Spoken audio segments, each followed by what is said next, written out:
Hi, I'm Devin Varner with Varner Equipment in Delta, Colorado. I was going to show you one of our H&S action rakes in action. We get a lot of customers that ask us, will the hay or will the rake work in these certain conditions? Will it rake our alfalfa hay? Will it rake some oat hay? Will it rake grass hay?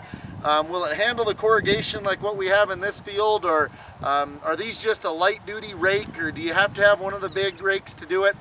I'd like to answer a few of the questions because we get a lot on that, so I'd like to be able to show it to you.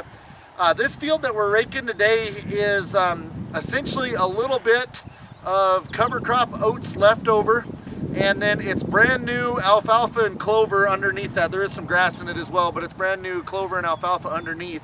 Not a tremendously good stand. This field was planted late, but it is with two windrows together. It's not a bad little windrow to come behind and bale.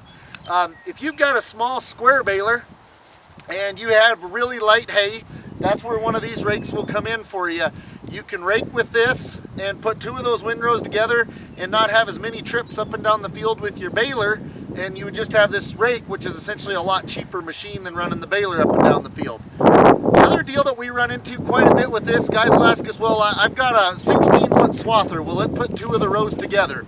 Right now, this was cut with a 14-foot MacDon.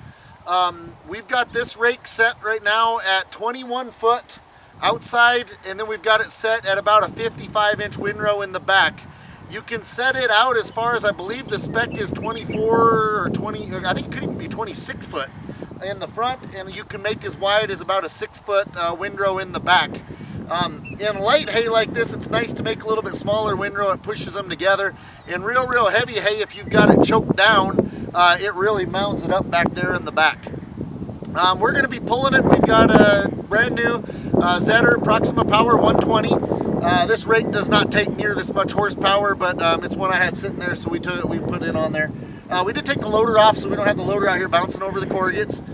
The rake we're going to show you today is H&S 2112 action rake, 12-wheel V rake. This is H&S's high clearance rake, still in a carded rake. In really heavy hay, the only place that we have seen that it's had problems is right underneath these bars. We've seen hay, real heavy hay coming down here and balling up into there. The only real place we've seen that is in really good oat hay, but in alfalfa, grass, clover, most anything like that, you're never going to have a problem with any of that. We've got ground pressure set pretty close on this.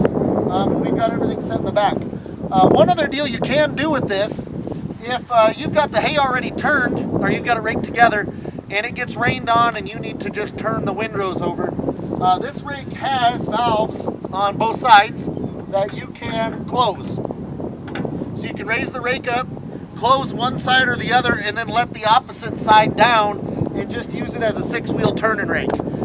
It's pretty versatile that way. You can set it and do whatever you need to that way. Also, this rake, once you pick it up, you can lock it up so it doesn't bleed down in your barn or do anything that way.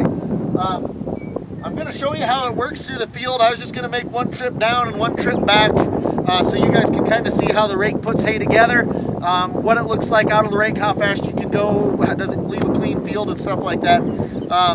So just watch a little video here and we'll be glad to show it to you.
So there's a couple rounds with that rake raking the hay that we had.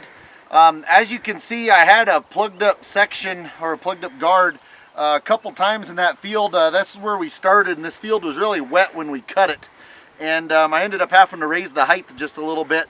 I was getting the guards down into a little bit of clods and then plug up, and then you can see what I had there, those little trails.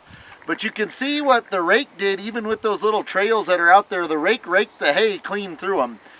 Did a good job. It cleans the field up really nice, and like you see right here, this is kind of lighter hay, and it's cleaning the whole field right up and putting it back into one windrow.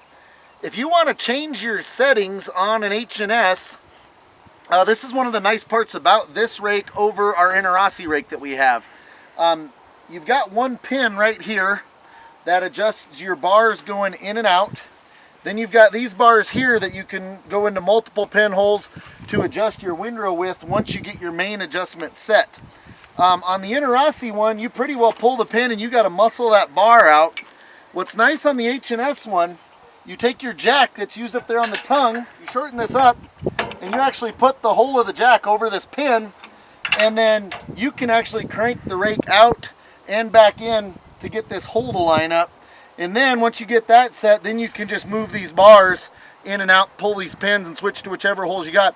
It also has a threaded adjustment right here too, so there's actually a lot of adjustment on this rake, and it's a fairly easy rake to set.